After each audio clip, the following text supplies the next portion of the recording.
أرواح وحباباتي نوريكم واحد الماسك. هذا الماسك راح يهنيك من التصبغات، من الكلف تاع السنين.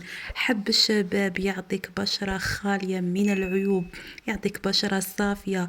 من أول استعمال راح تلاحظي الفرق، من أول استعمال راح تلاحظي وجهك ينور وتكون عندك خدود وردية جذابة جدا، بمكون جد ممتاز ورائع.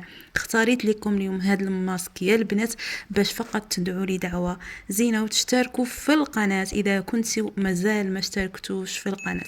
مكون اليوم هو الكركدي اللي عنده بزاف من الفوائد للبشره والشعر. يعني الكركدي جد ممتاز للبشره والشعر. ماسك اليوم فيه 3 مكونات: مايزينا أو نشا، كركدي مطحون، وحليب بودر. هاد المكونات جد أساسيين.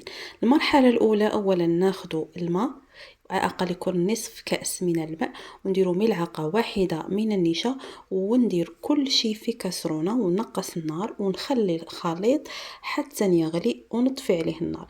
نتحصل على واحد المزيج، شغل مزيج كريمي. هذا المزيج كريمي هو الأساسي أو الخلطة الأساسية للماسك، يعني هو اللي يبدأ منها هذا الماسك كما قلت لكم ولا على شكل كريمي. من بعد كي صبح هذا الشكل كريمي نضيف له المكونات الأخرى اللي هي الكركدي مطحون وحليب بودر، ونمزج كامل المكونات مع بعضهم ونضع الخليط على وجه يكون نقي لمدة حوالي من 15 دقيقة إلى نصف ساعة.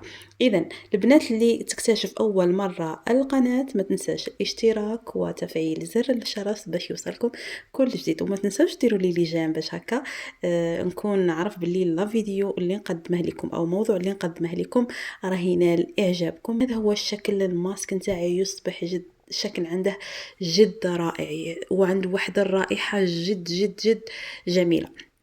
إذا إن شاء الله ينال إعجابكم. نتلاقى معكم في فيديوهات قادمة. ما تنسوش تكتروا الاشتراكات واللايكات